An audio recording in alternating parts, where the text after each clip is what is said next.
Shalom! Gaano kahalaga ang pangalan mo? Ano ang kahulugan nito sa iyong buhay? Ano-ano ang mga pangalan ng Diyos sa Biblia? Sa iba't ibang lingwahe, ano ang konteksto nito? Ang mga pangalan ng Diyos sa Biblia ay nagbibigay ng iba't ibang aspeto ng kanyang katangian, kakayahan at relasyon sa mga tao. Narito ang ilang mga halimbawa ng pangalan ng Diyos. Mga pangalan ng Diyos sa Hebreo. Ito ay ang una, Yahweh. W-H-W-H. Ang pangalan ng Diyos na makikita natin sa Exodus 3:14 and 15 na nagpapakita ng kanyang pagiging walang hanggan at tapat. Ang Yahweh, ayon sa pag-aaral, ay pangunahing paglabas ng paghinga at pagkuha ng hangin. Ang unang sinasalita kapag tayo ay magpapasimula ng salita. Halimbawa, Yahweh, parang ganito. Yah. Weh. Yah. Weh. In other words, ang lahat ng tao ay nagsisimula sa paghinga at doon siya magpapatuloy na huminga upang siya ay mabuhay. Ang Yahweh ay pangalan ng Diyos na sa Bagong Tipan, ito rin ay tumutukoy na Theos, na nagpapakita ng kanyang pagiging Diyos bilang isang manlilikha. Ang pagiging tapat at walang hanggang ng Diyos. Ang mga pangalan ng Diyos ay nagbibigay ng iba't ibang mensahe. Kagaya nga ng Yahweh na pinapahayag ito at binibigkas ang kadalasan ng mga Hudyo sa sinaunang panahon ay hindi nababanggit ang kabuuan ng pangalang Yahweh. Paano natin ito isa sa pamuhay? Ang mga mensahe ng mga pangalan ng Diyos ay maaaring isa pamuhay sa mga susunod na paraan. Halimbawa, ang Yahweh, nangangahulugan ito ng pagtitiwala. Magtiwala sa pagiging tapat at walang hanggang ng Diyos.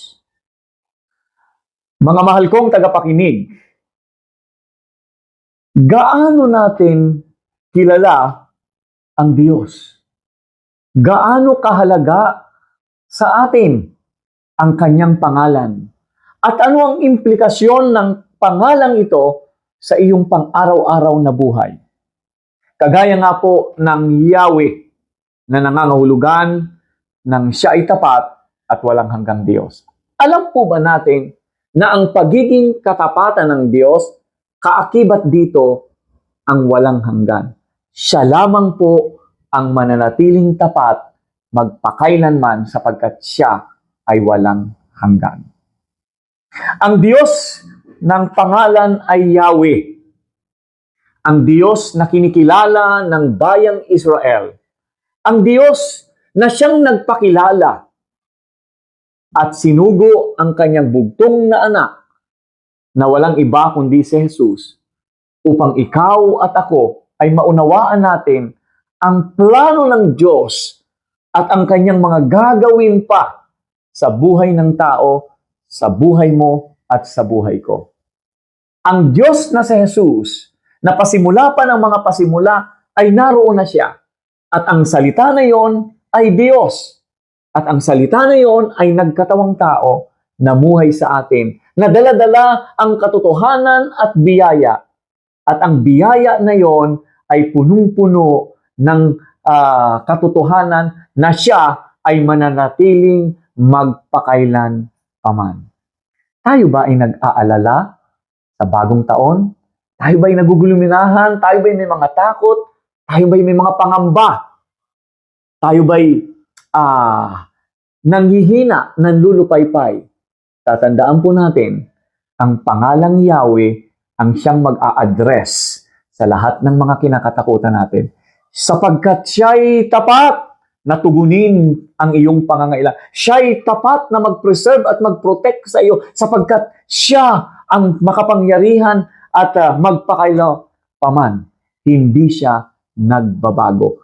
Kaya siya ang karapat-dapat na pwedeng lapitan, pwedeng bigyan at pag-alayan ng ating buhay sapagkat ang karapatan ng Diyos ay hindi nagmamaliw at ito nga po ang pinakita ni Jesu Kristo. Ang sabi ni Jesu Kristo, ako'y isa sa inyo magpakailanman. Hindi ko kayo iiwan ni pababayaan.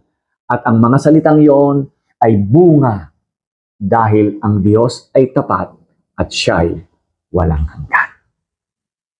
Ang buhay na pinagpapala ay buhay na nagpapala.